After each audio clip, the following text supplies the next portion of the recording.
خلاصہ ہے پورے قرآن کا سورہ الفاتحہ۔ جو سارے مضامین ہیں پورے قرآن میں وہ سمٹ کے سورہ فاتحہ کے اندر آ گئے ہیں۔ تو اس کا آغاز اللہ کی حمد سے ہو رہا ہے۔ الحمدللہ، تمام خوبیاں اللہ کے لیے۔ کسی کے اختیاری حسن پر، کسی کے اختیاری جمال پر جو ثنا کی جاتی ہے، ستائش کی جاتی ہے، اسے حمد کہا جاتا ہے۔ کچھ خوبیاں اختیاری نہیں ہوتی، غیر اختیاری ہوتی۔ اگر کسی کا رنگ سفید ہے، نقوش تیکھے ہیں اور اس کی آنکھیں نرگسی ہیں، اس کے دیگر اعضاء کا توازن بڑا اچھا ہے، تو یہ اس کا اپنا کمال نہیں ہے۔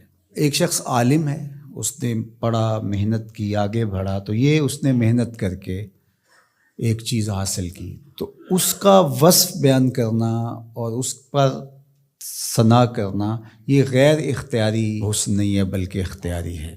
تو کمال وہ ہوتا ہے جو چیزیں اختیاری ہوں۔ تو اللہ جل شانہ کی حمد اس لیے کی جاتی ہے کہ اس کی چیزیں، اس کا حسن غیر اختیاری نہیں ہے، وہ اس کا اختیاری ہے۔ اللہ اکبر۔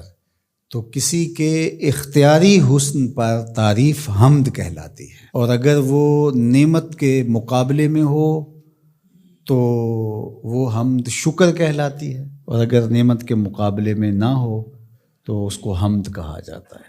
حضرت کعب احبار رضی اللہ تعالی عنہ فرماتے ہیں کہ الحمد کی تفسیر ثناء اللہ ہے، اللہ کی ثنا، اللہ کی تعریف۔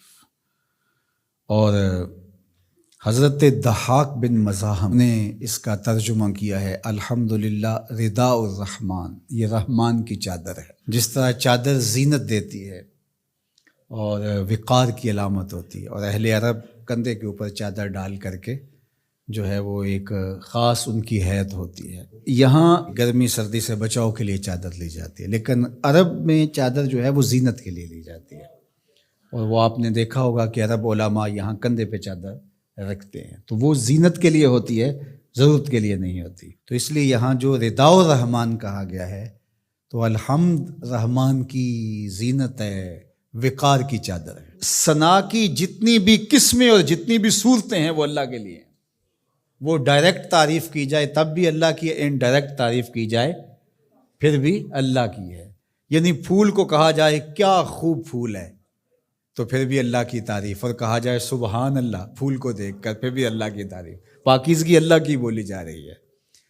اور اگر اس کی درزوں کو، اس سے مہکتی نکلتی خوشبو کو، اس کے رنگوں کا جمال اور اس کی لطافت دیکھ کر کے کہ واہ کیا کھلا ہوا شگفتہ گلاب ہے، تو آپ گلاب کی تعریف کر رہے ہیں لیکن خالق گلاب کی تعریف کر رہے ہیں، یہ انڈائریکٹ تعریف۔ تو خوبی کی جتنی بھی صورتیں ہیں، چاہے وہ ڈائریکٹ ہو، چاہے وہ انڈائریکٹ ہو، چاہے وہ قولن ہو، رویتاً ہو، فعلاً ہو، جس طرح ہو، اللہ کے لیے ہیں۔